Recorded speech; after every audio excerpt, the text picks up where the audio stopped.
As I crossed the threshold, dragging my heavy suitcase, a chilling silence struck me first. The house lacked the warmth of homecoming. No music drifted from the kitchen.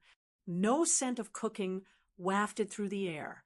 No hurried footsteps or warm embraces welcomed me. Only she stood in the hallway, her hands delicately clasped, as though she'd rehearsed their position, her breath, her words. "I have something to tell you," she said, her voice too calm, not empty of emotion, but smooth to a brittle edge, as if it might crack under strain. I stood there, shirt creased from the final meeting, tie slack, mind fogged with exhaustion. Yet through the blur, I felt it, a change in the air, in the walls, in the way her gaze slid past mine. "Okay," I said, gently lowering my bag. "What's going on?" She didn't answer right away, instead turning and gliding toward the living room, moving as if pushing through thick water. I followed, my chest tightening with every step. She settled on the far end of the couch, leaving a cold, vast space between us, a gap that mirrored the house's emptiness. I remained standing, hands hanging limply. Her eyes avoided mine as she spoke. "I've been seeing someone else." Her words fell into the room like a muted blast, their weight pressing against me, stealing my breath. I blinked, the words echoing, warped, unthinkable. For a brief moment, my mind raced to reframe them. Perhaps a coworker, a new friend, a professional contact. But then her voice cracked on someone, and the truth hit me, jagged and crushing. A slow, burning ache spread through me. I couldn't keep the sharpness from my tone. "Is this for real?" She nodded, her gaze fixed on a spot just beyond my shoulder. "It wasn't supposed to happen," she whispered. "I never meant for it to go this far." "Who is he?" Her lips pressed together briefly before she replied. "His name's Mark. He works at the cafe by my office. I went there every morning. He always remembered my order, asked about my day. It started innocently, just small talk. I don't know when it became something more, but it did." I collapsed onto the couch, elbows on my knees, struggling to steady my shaking hands. My chest felt tight, each breath short, and labored. "So, what, you just fell for him?"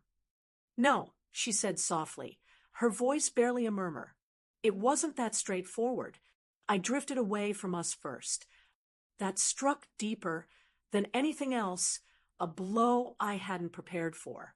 We haven't been happy," she said, her voice trembling with regret. "Not for a long time. You're always gone. The house feels empty without you. And when you're here, it's like your mind is somewhere else. I don't feel seen anymore. I don't feel valued. I was working for us." I snapped, the words spilling out before I could hold them back. "I know," she replied quietly, her voice fading. "But I started feeling like I wasn't part of us anymore." I stared at the floorboards, which suddenly felt alien, unfamiliar. "Did you sleep with him?" Her pause was answer enough, but she confirmed it. "Yes." I shut my eyes, a storm raging inside. Fury, grief, bewilderment swirling into chaos. I couldn't look at her. "How long?" "About 6 weeks," she said, swallowing hard. "But I ended it before you returned. I couldn't keep lying to you." Her voice was unraveling now, fraying at the edges. "I still love you. This didn't happen because I stopped loving you. It happened because I felt invisible. I know that doesn't excuse it, but I was drowning in the silence, and you didn't see it." I wanted to shout, to smash something, to walk away, anything to escape the stifling quiet. But I stayed rooted because deep down, in some raw, painful part of me, I knew she wasn't entirely wrong. We'd both drifted apart, just in different ways.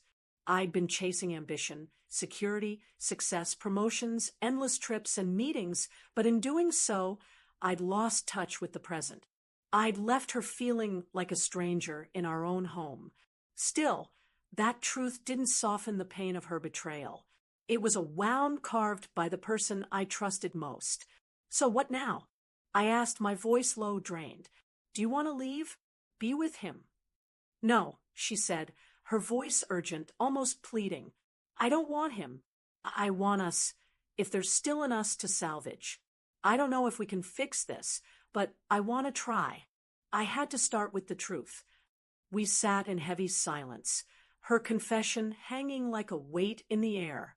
The soft hum of a lamp filled the stillness. Outside, a dog barked faintly. Inside, it felt like the aftermath of a wreck, with dust still settling and my hands trembling, searching for something to hold on to. I didn't give her an answer that night. I didn't have one to offer.